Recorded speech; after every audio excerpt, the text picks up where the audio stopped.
esse quesito salvação, esse contexto salvação é um contexto maravilhoso, é um contexto pleno, glorioso, que a gente está sempre aprendendo, sempre trazendo coisas boas. Eu estava meditando essa noite, né? A gente vem sempre falando disso, sobre esta obra que Cristo fez e usufruindo disso.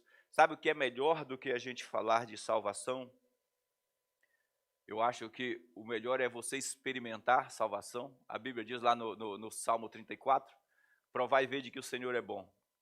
E a palavra provar lá, provai, é experimentar mesmo. É coloque como tipo assim, ponha na ponta da língua. Acho que foi quarta-feira que o Guilherme comentou aqui, né? Você não pode dizer que alguma coisa é boa, acho que foi quarta-feira.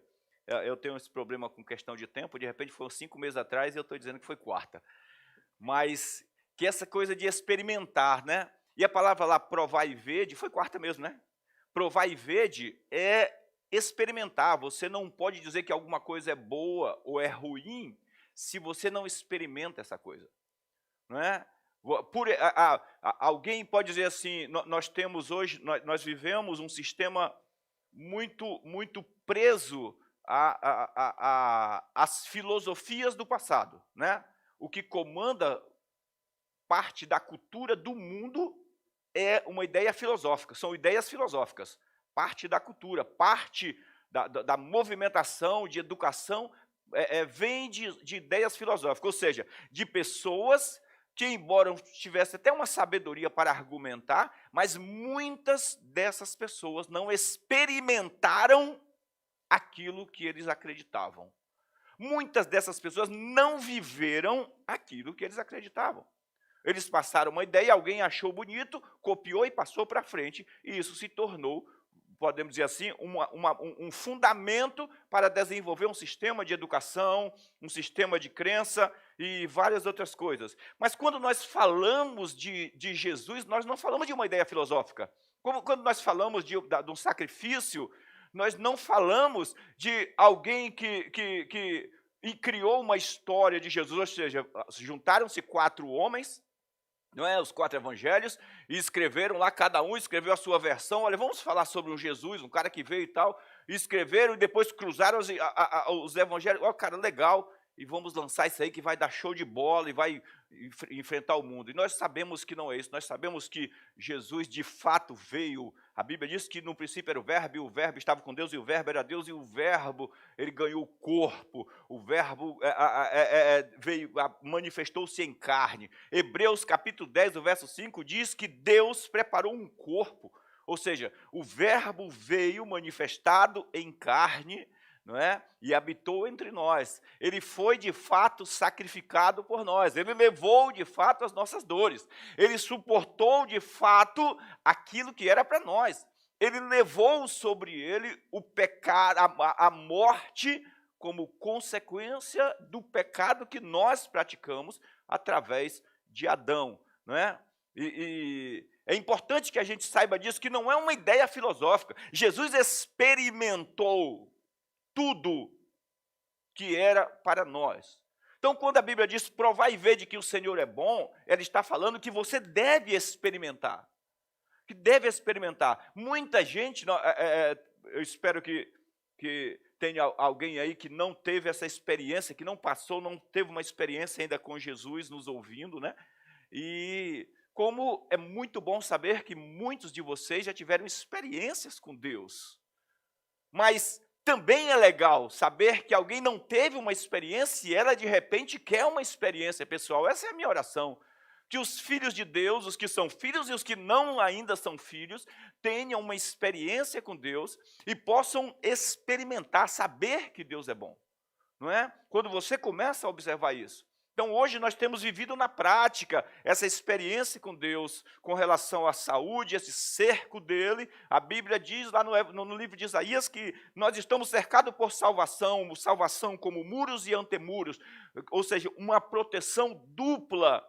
Não é? Uma proteção dupla. Nós temos a proteção espiritual por meio do novo nascimento, mas nós temos também uma proteção física, uma proteção real, que se manifesta na matéria, na carne, nesse momento. Se a gente não crer nisso, gente, o sacrifício de Jesus não faz sentido. Se o sacrifício de Cristo, aquilo que ele fez há 2000 anos atrás, tivesse apenas um princípio espiritual, o sofrimento dele na carne não faria um sentido. Não faria um sentido. Porque ele teria simplesmente resolvido o problema lá no espiritual e não precisaria passar por todo aquele sacrifício e todas aquelas dores, e tornando-se uma única ferida no seu corpo, para que nós, por meio das suas feridas, fôssemos sarados. O que nós enfrentamos, o que nós temos hoje, um evangelho transformado em filosofia, uma palavra transformada em filosofia, em um bom discurso, mas em pouca prática, um bom discurso, mas pouca experiência. O evangelho que Paulo diz, que eu não me envergonho do evangelho, porque é o poder de Deus para a salvação, essa palavra poder, ela tem sido minimizada o máximo possível. Talvez lá numa escrita, poder, o evangelho está até em letra grande, lá em caixa alta, mas é o poder, minimizaram para apenas uma pequena marca de tinta. E está lá, o evangelho é o marca de tinta de Deus para a salvação do que crê. Tornou-se mais uma filosofia do que algo prático, onde as pessoas ativam isso em suas vidas e desfrutam realmente do que Jesus disse. Jesus gastou, sei lá, 70%, 80%, alguns dizem que ele gastou 70% do ministério dele curando pessoas, falando de cura, de saúde. Outros dizem que foi 60%, outros dizem que foi 80%. Uma coisa é fato, você não vai ler na Bíblia uma passagem onde Jesus encontra um doente e bate no ombro dele e diz, cara, isso aí, esteja feliz por não ir para o inferno.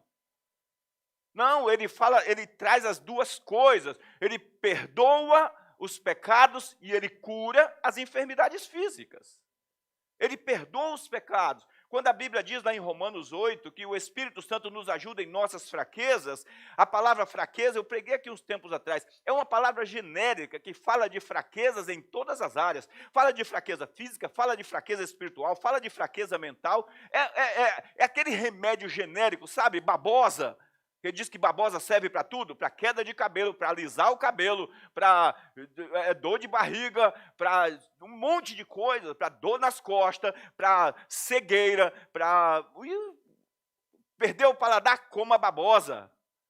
Serve para tudo. Então, o Espírito Santo nos ajuda em nossas fraquezas. Ele nos apoia, está aí para fazer com que você chegue onde era impossível chegarmos sem a presença, sem a ajuda dele. Então, quando eu falo desse tema e desse termo salvo, para que vocês entendam que essa palavra, a palavra salvação, que no grego, no hebraico, é sozo, não é? E no hebraico é soteria ou sotéria, ela tem um contexto de preservação, ela tem um contexto de cura, ela tem um contexto de prosperidade, ela tem um contexto de comunhão com Deus, uma obra de resgate, ela tem um contexto de resgate da mão do inferno para o reino de Deus. Porque, olha só, Paulo escreve aos Colossenses, porque Deus, através de Cristo, faz o transporte das nossas vidas, ou de cada um de nós, do reino das trevas para o reino do Filho do seu amor. Agora, eu vou fazer um comentário com vocês, vou até fugir um pouquinho do esboço aqui, porque isso não está no meu esboço. Mas a Bíblia diz que quando Salomão reinava, a fama dele chegou muito longe, por causa dos feitos dele. Não é? E a rainha de Sabá, ela ficou curiosa e quis conhecer Salomão, e quis conhecer o reino dele. E ela vem, quando ela chega em Israel, ela olha e ela avalia as vestimentas dos soldados, dos súditos mais simples, melhores do que as vestimentas dos melhores príncipes dela. Não, ela não conhece apenas a sabedoria da pessoa de Salomão. Ela não conhece apenas a potência do seu reino como um comandante. Ela conhece a qualidade de vida, de saúde, de bem-estar dos seus súditos. E isso aponta para o reino de Deus. Se você está num reino diferente, ou seja, você está no reino de Deus, se você está em Cristo Jesus, você tem direito, por meio de Cristo, a uma vida espiritual saudável, a uma mente renovada e a um corpo curado. Amém, gente? Você em casa aí diga amém. Eu quero ver essa câmera vibrar aqui, tremer, que o seu amém chegou do lado de cá. Não é? E esse salvo, é nesse nível que eu quero falar da salvação um pouco com vocês. Você entender que você em Cristo Jesus está salvo. Tenha paz. Tenha paz. Eu não quero aqui trazer uma mensagem de consolo baseada no sentimento humano. Ah, se Jesus nos salvar, tudo bem, eu morro. É baseado na verdade. Baseado na verdade. E a verdade é que a perfeita vontade de Deus é que nós vivamos de fato saudáveis. Quando a Bíblia fala de tribulações, de perseguições, gente, é muito difícil ser perseguido com um câncer, não conseguindo correr 1 metro. Como é que eu vou... A Bíblia diz que você deve resistir ao diabo e fugir do pecado. Foge do pecado numa cama.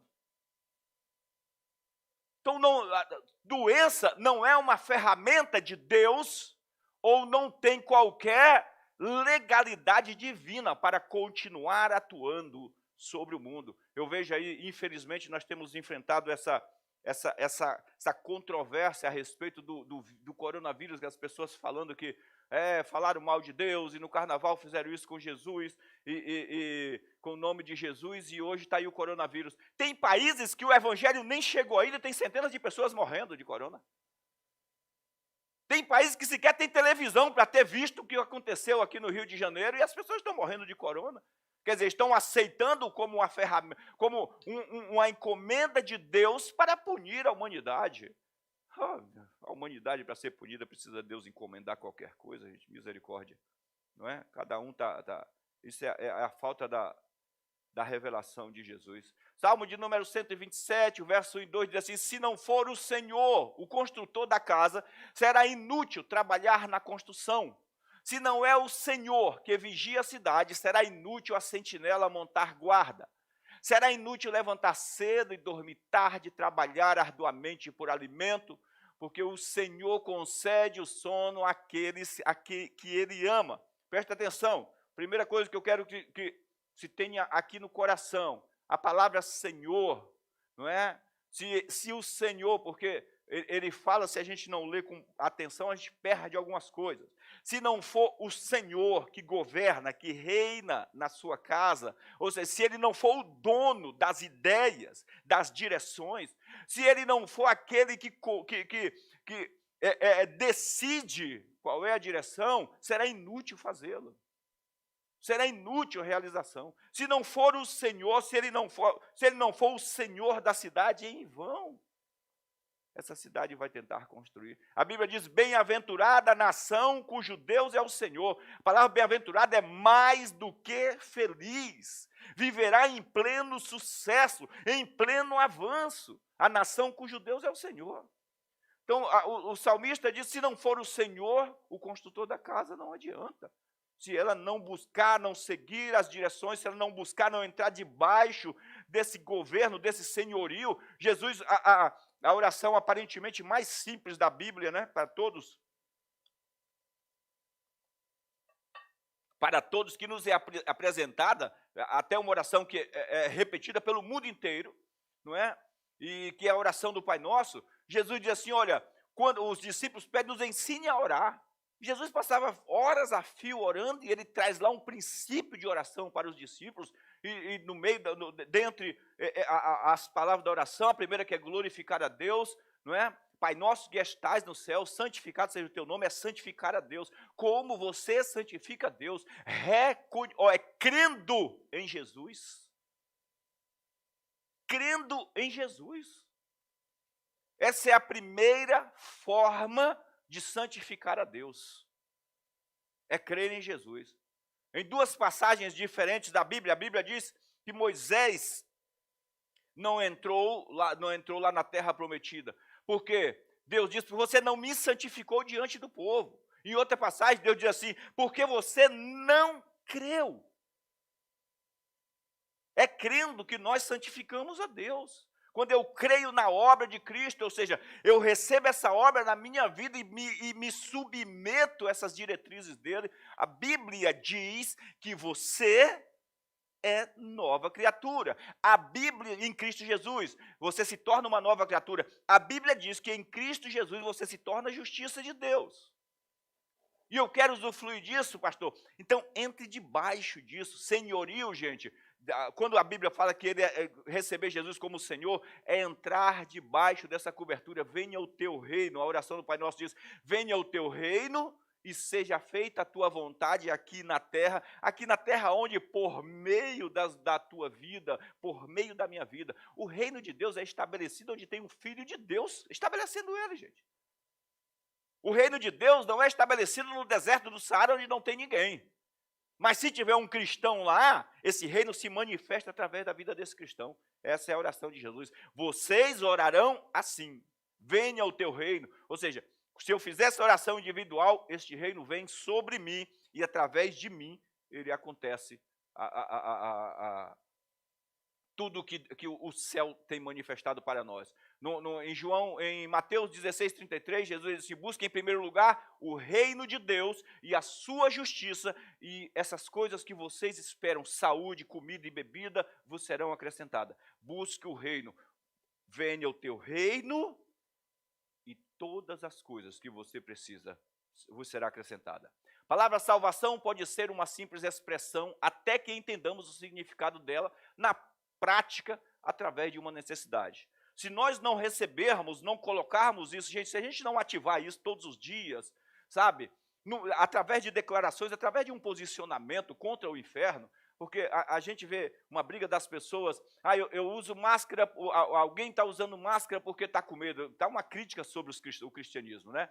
Cristãos, você não é corajoso porque usa máscara. E eu digo para vocês que a questão da máscara, para quem crê ou para quem não crê, para quem tem fé e vive curado, para andar curado ou para enfrentar o vírus, a questão da máscara é uma questão social, uma questão de respeito, é uma questão de cuidado com o próximo, é uma questão de tomar cuidado para não escandalizar o evangelho, para que pessoas se aproximem, cheguem mais a Jesus. Não tem a ver com medo para quem crê. E para quem ainda não crê, funciona como uma ação de cuidado, de misericórdia, não é? Salvação, as pessoas podem ter que enfrentar ou recorrer à salvação de Deus por uma crise, uma pressão, mas não é essa a vontade de Deus. A Bíblia diz que nós devemos ser transformados, ter a nossa mente transformada, para que possamos experimentar qual é a boa, agradável e perfeita vontade de Deus. Então, a renovação da mente faz com que eu não permita chegar no fim da linha para depois clamar. Hebreus 2,14, Hebreus 2, do 1 ao 4, perdão, diz assim, por isso é preciso que prestemos maior atenção ao que temos ouvido. Essa tradução é da NVI, não é? Ao que temos ouvido, para que jamais nos desviemos. Preste atenção, gente. Por isso é preciso que prestemos mais atenção, maior atenção ao que a gente tem ouvido, para que jamais nos desviemos, porque se a mensagem transmitida por meio de anjos provou a sua firmeza, teve eficácia, cumpriu o seu papel, ele diz, e toda transgressão e desobediência recebeu a devida punição que antecipadamente os anjos anunciaram. Ele diz, se aquilo que os anjos falaram se cumpriu, ele diz assim, como então nós escaparemos se negligenciarmos tão grande salvação? Como vamos escapar? Baseados em quê? Qual é a base? Qual é a segurança que alguém pode ter plena, esperando que ele só viverá saudável se tomar vacina, nessa época? Só terá saúde se tomar vacina. Só terá saúde, é muito bom. O remédio, a medicina, a ciência é muito importante, mas nada disso pode substituir ou é mais glorioso, mais maravilhoso do que o que Jesus realizou na cruz. Porque o que ele realizou na cruz tem um efeito eterno. Não tem para ninguém, não é? Ele diz assim: Deus também deu testemunho dela por meio de sinais, maravilhas, diversos milagres e dons do Espírito Santo distribuídos de acordo com a sua vontade. Qual é a vontade de Deus para a saúde, gente? Qual é a vontade de Deus para a sua saúde? Você que está em casa, qual é a vontade de Deus para a tua saúde agora? A gente que está aqui, qual é a vontade de Deus para a nossa saúde? Será que algum de nós tem alguma dúvida? Isaías 53, a partir do verso 4, diz que ele levou sobre si as nossas enfermidades. Ele levou as nossas doenças. Ele levou as nossas dores. O castigo que nos traz a paz estava sobre ele. E essa palavra castigo, gente, que como eu posso dizer, é como o carcereiro, no Evangelho de Lucas, se não me falha a memória, não me recordo agora, a Bíblia fala da pessoa que não libera perdão, que não liberou perdão, lá Jesus contando aquela parábola. Ele é entregue aos verdugos, ao carcereiro, para ser castigado continuamente. Ele diz: o castigo, aquilo que nos atrofia, aquilo que nos impede de avançar, aquilo que nos atrapalha, aquilo que nos embaraça, aquilo que nos humilha, aquilo que nos põe para baixo, estava sobre ele. O castigo que nos traz a paz, aquilo que nos impedia de nos aproximar de Deus, de ter comunhão com Deus, estava sobre ele. Ele foi cortado da comunhão com o Pai por um tempo, para que por meio disso nós tenhamos paz com Deus. A tua liberdade está em entender que Deus está com você, habita com você, anda com você, vive com você. Diga graças a Deus, pelo amor de Deus, por isso. Você que está em casa, diga graças a Deus. O pessoal que está acompanhando, coloca lá um amém para a tua vida. Deus habita em mim. Promessa dele, não é palavra do pastor Dailton simples. Promessa dele: eu estou com vocês todos os dias, onde você estiver, na cova dos leões, dentro da fornalha, no deserto, onde tiver, gente. Descansa nele, confia. Ative isso aí. Ative esse negócio. É bom, deixa eu andar para frente aqui. A palavra salvação significa, porque é sozo, ou do hebraico, ou no grego soteria, libertação, preservação, segurança, libertação do molestamento de inimigos, preservação da vida física, segurança. Isso aí é salvação.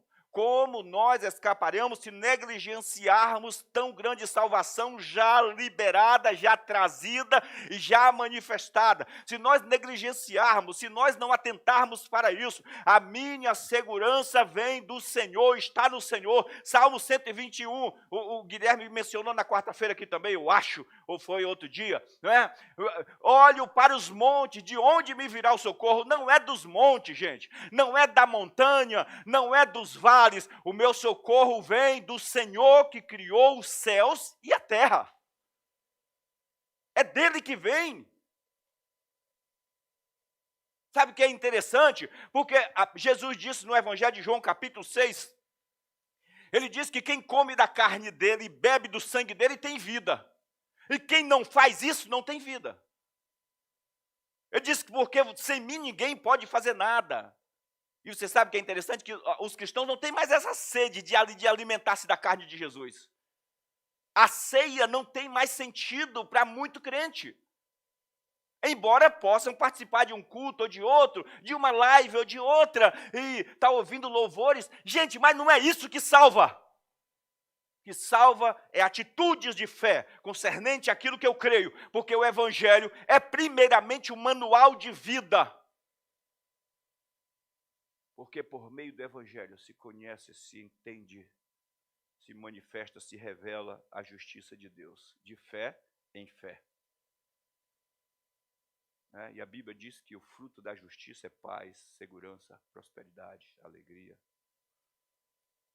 O Evangelho já é a salvação para os que creem, mas ainda anuncia a salvação para os que estão perecendo.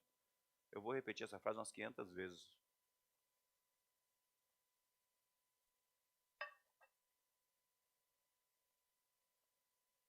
A fé não é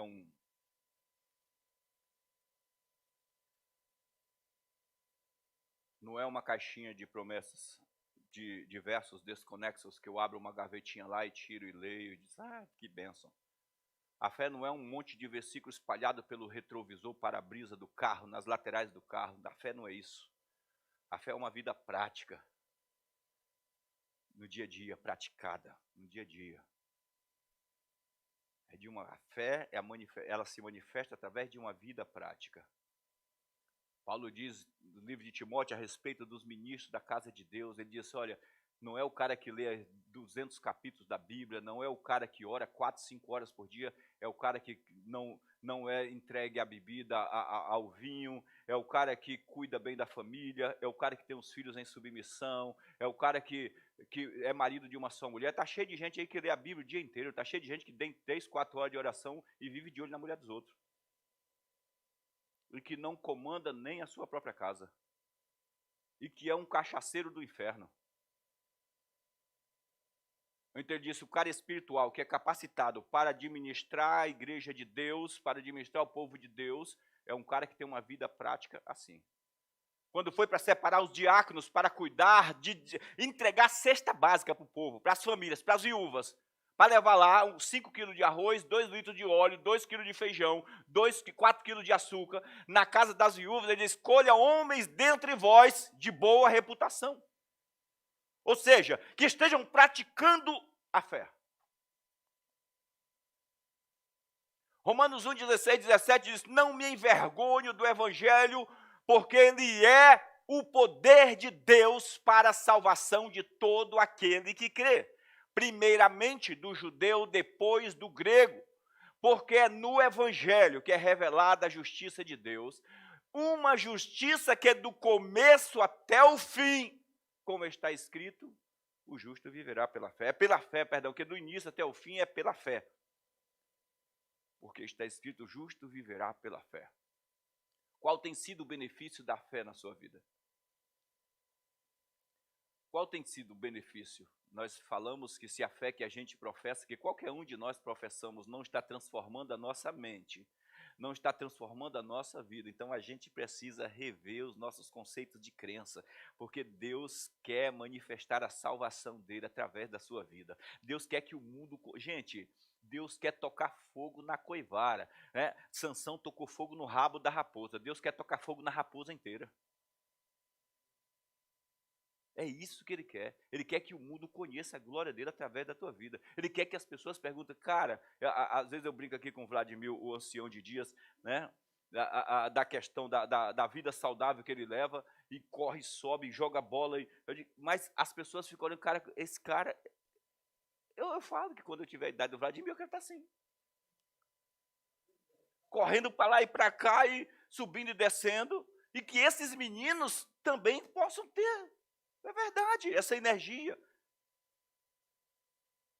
E é uma escolha que ele fez de viver saudavelmente. Olha só, Deus fez uma escolha para a humanidade por meio de Jesus Cristo, para que você viva curado, para que você tenha comunhão com Ele, para que você tenha paz plena, para que você vença esses obstáculos. E ele disse, olha só o que a Bíblia afirma sobre os filhos de Deus. Todo aquele que é nascido de novo, vence o mundo. Deus está dizendo, eu criei os meus filhos para vencer o mundo. Esse sistema não... Tudo que vier da parte desse sistema, vocês são capazes de parar.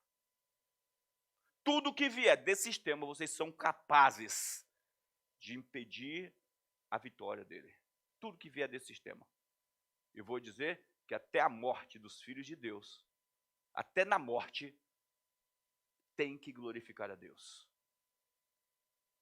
Até na morte, tem que glorificar a Deus. O inferno não pode ter triunfo de forma alguma sobre os filhos de Deus. Tiago diz que a fé sem uma ação concernente, ela é morta. Não faz sentido alguém dizer que crê, mas não se move por meio dessa fé, não ativa essa fé. Nós estamos vivendo um tempo de fé subconsciente, gente. Aprendemos tanta coisa filosófica na cabeça que as pessoas até parecem, tem cara de crente, tem cheiro de crente, parece crente de Enorex. É verdade. Tem cara de crente, tem cheiro de crente, tem roupa de crente, e tem versículo de crente, tem um monte de coisa de crente, mas não tem o poder de Deus. Não desfruta desse poder. E tem aquilo que é aquele poder subinterno, meu Deus, subinterno, não sei se tem essa palavra, mas eu vou colocar essa palavra. O que é subinterno? Que é aquele poder que está dentro da igreja somente e bem debaixo, que é uma festa danada, um parará, que não estou falando contra pular no Espírito, saltar no Espírito, mas isso tem que ser uma realidade lá fora. Tem que viver saudavelmente, tem que enfrentar o inferno, tem que dizer, para, basta, acabou, encerra. Sabe o que é legal? Que a Bíblia fala no livro de Gênesis que Abraão, quando casou com Sara, ela era estéril. Ela era estéril, não podia gerar filhos. E Deus havia feito uma promessa, fez uma promessa que que Abraão teria um filho, o herdeiro dele seria um filho de Sara. Por fim, Deus cumpre a promessa e Isaac nasce. Só que Isaac vai lá e casa com Rebeca. Rebeca também era estéril. Mas Abraão olha para trás e vê o efeito da manifestação de Deus na vida da mãe dele. E a Bíblia não diz assim que ele ficou triste. A Bíblia diz assim que ele orou a Deus insistentemente. E Deus tirou a esterilidade de Rebeca. Ele só seguiu a linha. As migalhas de pão estão por todo o caminho. Para nós, gente, as migalhas de pão estão por todo o caminho. E vou dizer que não é migalha. Deus tem feito tanta coisa que é bengala. São pães de metro espalhados pelo caminho. Acho muito interessante o pastor Rick Renner, ele diz que enquanto ele não consegue andar sobre as águas, ele anda sobre os pepinos, porque pepino é 98% de água. Tá treinando. Está treinando. Né? Põe um monte de pepino e anda sobre os pepinos. Deus tem deixado para a gente, bengalas pelo meio do caminho, para a gente não errar o caminho. Para você colocar em prática a fé, para você dizer, Deus é comigo, eu tenho a força de Deus, estabelecer isso dentro da sua casa, trazer a manifestação do reino para dentro da sua casa. Alguém pode dizer, pastor, mas o reino de Deus está dentro da minha casa, mas está manifestado? Está manifestado? Porque você pode ter aí uma roupa nova no seu guarda-roupa que ninguém nunca viu você usando. Que adianta ter essa roupa? Dá para alguém que vai usar? É como alguém que diz, eu tenho uma Ferrari em casa. Tem? Sério? Mas eu moro do teu lado aqui há 15 anos? É que eu cheguei de madrugada, guardei ela e nunca saí com ela. É para quê? Para quando você morrer descobrir que ela está... Os filhos venderem por qualquer coisa porque não conseguem manter o IPVA dela? Ou me dá ela que eu vou comer ela na Trabalhadores, na Bandeirantes, que dá para dar um pega na danada. Né? Gálatas 3:9 diz assim, assim, os que são da fé são abençoados juntamente com Abraão, que era um homem de fé. Gente, isso é demais. Porque Deus diz para Abraão, sai da tua terra, do meio da tua parentela e vá para uma terra que eu vou te mostrar. Sê tu uma bênção. Eu te abençoarei. Olha o que Deus disse, eu te abençoarei. Gente, essa expressão de Deus, eu te abençoarei, é demais. É demais. Olha isso aí, ó. Os que são da fé são abençoados. Fala comigo assim, eu sou abençoado. Escreve isso aí, gente, por favor, me ajuda em casa aí. Me ajuda e escreve, eu sou abençoado, minha família é abençoada. Se você quiser colocar nome de pessoas, coloque, essa pessoa abençoada. A Karina está assistindo aí. Karina, escreve aí para a gente, a Rita é abençoada. Escreve isso aí, eu vi você antes de vir pregar aqui, eu vi você aparecer lá. Porque eu estou falando que você tem que escrever. Vocês, eu vou te mostrar aqui uma coisa muito legal.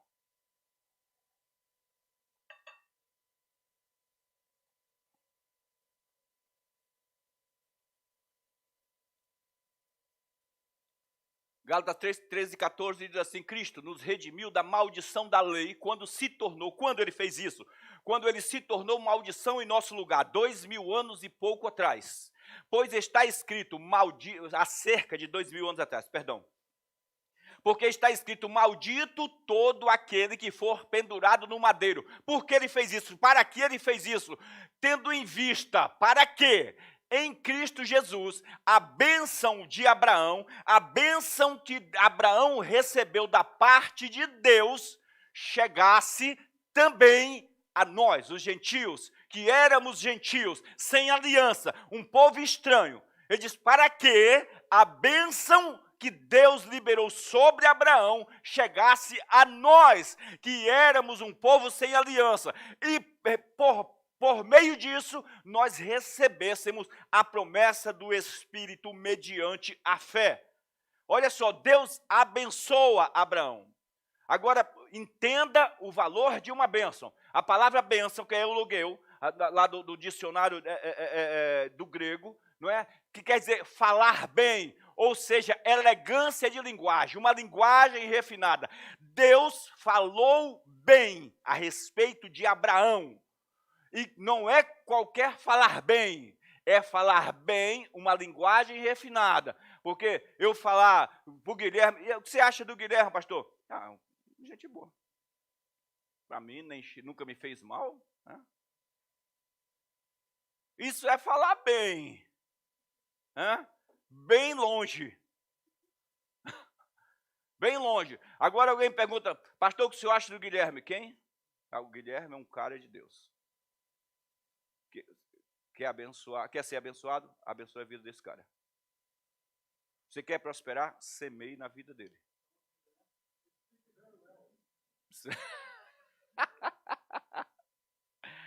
Isso aí. Fale muito bem, né? Entendeu? É isso aí. Ah, quer me ver feliz? Abençoe esse cara.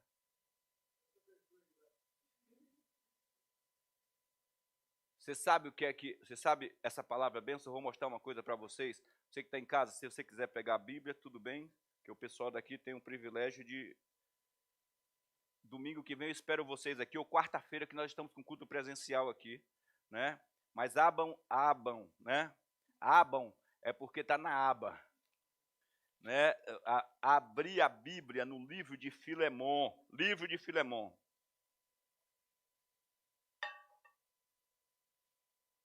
Livro de Filemon.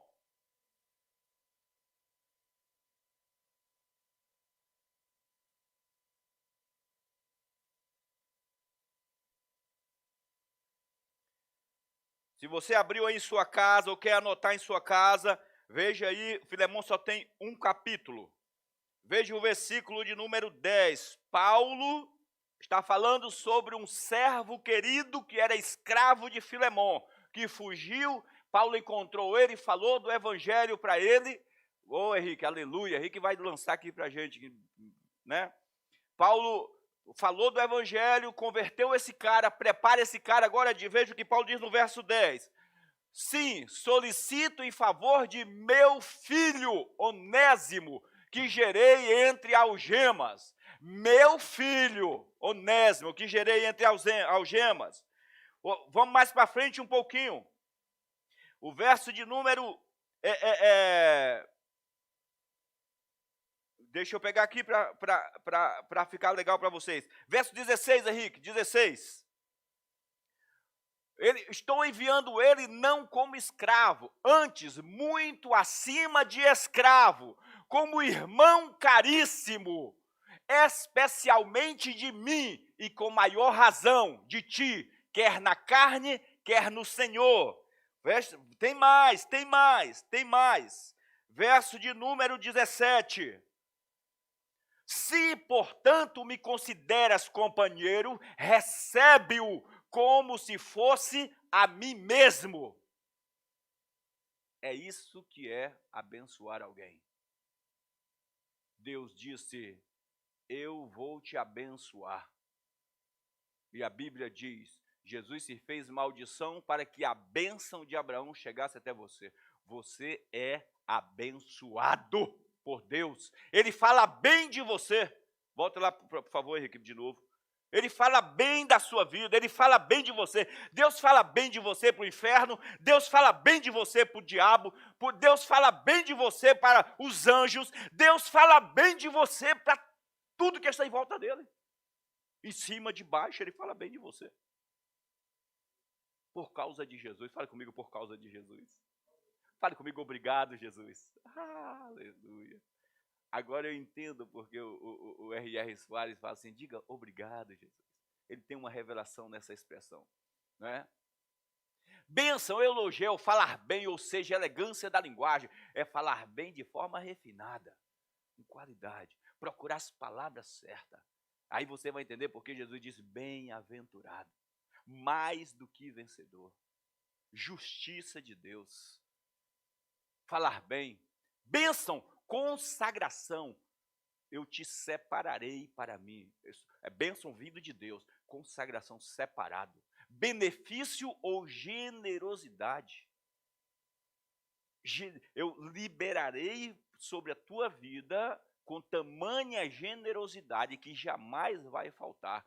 Prosperarei a tua vida. A Bíblia diz no verso 12, Deus chama Abraão, o verso 12, no 13 já diz assim, subiu Abraão rico em ouro, prata, gado, servos e servas.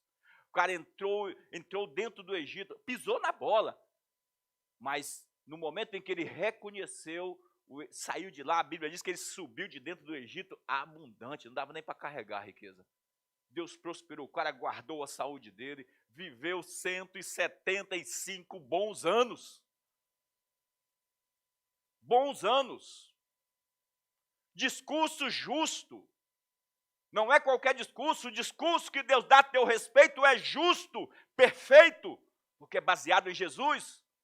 Jeremias 29, 11, eu bem sei o pensamento que penso a respeito de vós, são pensamentos de paz e não de mal, para vos dar um fim e uma esperança, para vos dar o fim que vocês esperam, um futuro e uma esperança. Fertilidade contínua do solo concedido por Deus. Fala comigo assim, a minha vida é fértil. Tudo que eu fizer prospera, porque Deus é comigo. Lá não tem o verso aí? Acho que não veio. Não, porque eu não coloquei, eu só coloquei aqui para memória, para vocês depois, para não encher de vários versos, que já vinham para o verso depois, mas Hebreus 6,7 diz assim, a terra que recebe a chuva e germina e dá o seu fruto e beneficia os seus agricultores, esta terra é abençoada por Deus. Uma vida de generosidade é resultado da bênção de Deus.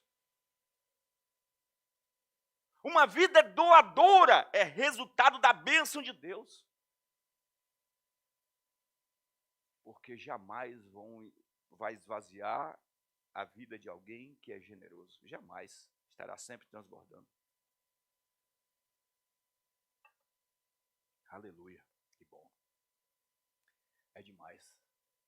Gênesis 49, 25 diz assim, pelo Deus de seu pai, quando Jacó foi abençoar os filhos, ele chamou todos os filhos em volta dele, lá dentro do Egito já, estava para morrer. Havia reencontrado-se com José.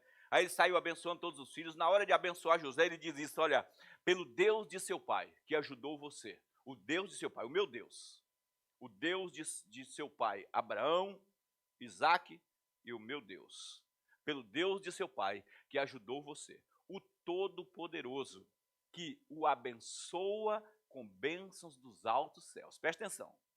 O abençoa com bênçãos dos altos céus. Coisas boas.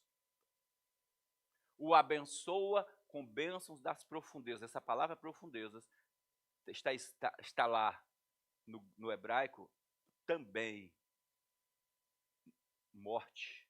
Ou seja, ele ordena ao inferno que retire as mãos da tua vida, da tua saúde.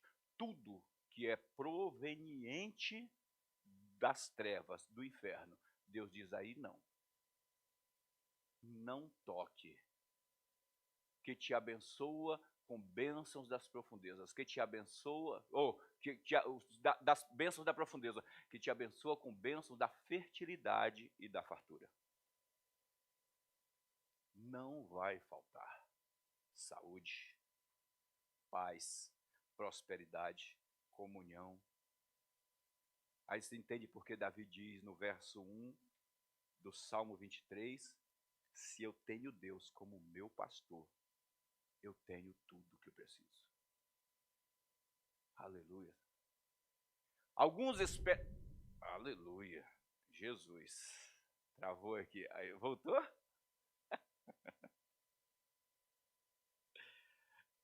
Alguns esperarão até que se esgotem todos os recursos naturais.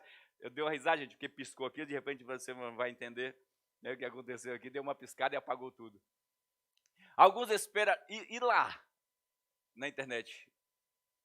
Deu problema não? Continuou? Ah. Alguns esperarão até que se esgotem todos os recursos naturais para se achegarem a Cristo por meio de um relacionamento, né? Uma das maiores tragédias do ser humano neste mundo para justificar a sua incredulidade é acreditar que a sorte vai substituir a via de regra. Que ele não precisa colocar em prática, tomar e experimentar, trazer isso à existência, declarar, crer, se mover dentro desse contexto de crença. Como a Epístola aos Hebreus diz, como nós escaparemos se não atentarmos, se não trazermos à tona tão grande salvação? Como? Se nós ficarmos em cima do muro, eu não sei se vou, se quero, se não quero, se Jesus é bom e se não é. Deus é bom em todo o tempo. Diga aleluia. Aí essa é a maior tragédia que o ser humano é, que acho que neste mundo, uma das maiores tragédias do ser humano neste mundo para justificar a sua incredulidade é acreditar que a sorte vai substituir a via de regra. Ah, gente, com sorte, né, as coisas dão certo. Com sorte, eu não pego o coronavírus. A questão não é essa. A questão é que a gente não pega coronavírus. É ele que pega as pessoas. É ele que está pegando o coronavírus. Por exemplo. Perdão, gente. A água desviou o caminho. Deus simplificou todo o trabalho por nós, nos enviando Jesus Cristo, a única via de salvação segura para todo aquele que crê. A única via de salvação segura e garantida. Nele você realmente tem salvação completa, né? Malaquias 4:2 diz assim: mas para vocês que temem o meu nome, o sol da justiça se levantará, trazendo, em algumas traduções, salvação. Mas na NVI já está direto assim, olha, na NVT, também acho que na NVI, já está direto assim, ó, trazendo cura em suas asas. E vocês sairão e saltarão de alegria como bezerros soltos no pasto.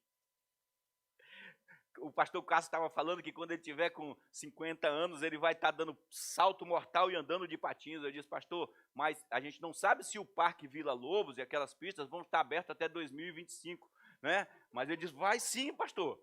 Então, eu disse, então é isso aí, cara. Olha o que a Bíblia diz. Que ele traz em suas asas cura. E vocês saltarão de alegria como bezerro solto no pasto. Essa é a realidade dos sonhos de Deus para os filhos dele. A Cláudia sempre ora que você viva a realidade dos sonhos que Deus sonhou para você. Que você possa manifestar essas realidades dos sonhos de Deus para a tua vida. E viva saudavelmente. E não se permita ser abalado pelo inferno. Quando ele colocar o pé, você diz, o governo que manda, que governa, que impera na minha vida, na minha casa, na minha família, é o do alto, é o do céu. E a Bíblia diz que toda boa dádiva, todo dom perfeito vem dele. Portanto, eu não assino esse recibo. Mercado negro aqui não funciona, né? Não desfrutaremos do reino de Deus por sorte, somente por graça. E esta graça ela é o próprio Jesus. Senão, sem chance. De forma alguma. Olha aí, ó. Ninguém vem ao Pai se não for por mim. Não tem outro caminho. Lamentações de Jeremias 3, 25 e 26 diz assim: o Senhor é bom para com aqueles cuja esperança está nele, para com aqueles que o buscam. É bom esperar tranquilo, pelo cuidado de Deus em todas as áreas. É bom demais quando você está caminhando em fé, então você descansa. Deus está comigo. Porque Deus era com José. O Senhor Potifar viu que tudo que aquele cara fazia prosperava. E colocou ele sob o controle de tudo. E só não tem controle sobre a minha mulher. O resto tudo você comanda. As economias, as fazendas e tudo. Pensa, o Egito é uma corrupção desgraçada. O cara tinha coisa pra caramba e José mandava em tudo. Porque Deus era com ele. Não é? Salmo 91. Os que habitam no esconderijo do Altíssimo podem dizer a respeito do Senhor. Podem dizer o quê? Ele é o meu refúgio, é a minha fortaleza, o meu Deus em quem confio. Aleluia! Vamos fechar aí com Apocalipse 12, 11. Não, ainda temos o Salmo 53. Salmo 53, deixa eu ver se é isso mesmo aqui, gente. Porque tem um monte de coisa, mas o Henrique fica me apontando ali uma plaquinha de 5 minutos, gente. O Henrique... Experimentamos a salvação do Senhor quando confiamos. Quando é que eu experimento, pastor? Eu quero tocar na ponta da língua, saber o sabor dessa salvação. Eu quero, se você não é cristão, declare comigo: Jesus, eu te recebo como Senhor da minha vida, o dono da minha vida, o dono dos meus planos, o dono dos meus pensamentos, o dono das minhas direções, o dono da minha existência, o dono do meu futuro. Consequentemente, ele se torna o teu salvador se você receber-o como Senhor. Se você é cristão, coloque a tua fé em prática. Coloque ela em prática, receba essa verdade, comece a glorificar a Ele, comece a dizer obrigado, Senhor, e comece já a dizer obrigado pelas as respostas, por aquilo que você espera. A fé é o firme fundamento das coisas que eu espero. Já comece a dizer obrigado pela saúde, obrigado, Senhor, pela a porta de emprego, pela promoção, pelo projeto da empresa, obrigado por aquele sonho que estava engavetado, obrigado por ter falado comigo ontem, eu não dei atenção, mas agora o Senhor está falando comigo através da palavra, porque eu creio nisso, que Deus, Ele começa, quando Ele tem uma palavra para o teu coração, Ele começa a falar antecipadamente algumas coisas que você não entendeu, não deu crédito, deixou passar, e agora Ele está ativando dentro de você. Experimente, provar e vede que o Senhor é bom. A confiança que procede do coração determina o seu destino. Crer com o coração, confiar, vai determinar o teu destino. Qual é o futuro que você espera, o que Deus pensa, então confia nele. Salmo 53, verso 1, diz assim: o tolo em seu coração, Deus não existe. Corromperam-se e cometeram injustiça detestáveis, não há ninguém que faça o bem. É o tolo, realmente é o tolo que diz isso no coração dele, né? Porque aquele que crê faz assim, ó, vence por meio do sangue de Jesus e pela palavra do testemunho que deram, por uma vida de prática, de declaração e de fé. Que você seja esse tipo de cristão, que creia na justiça de Deus, que vem por meio do sangue de Jesus e declare essa verdade de dia e de noite, e promova essa verdade através da tua vida em todo o tempo. E o Senhor, que diz que eu serei contigo, vai manifestar toda a glória dele sobre a tua vida. Amém? Deixa eu orar por vocês.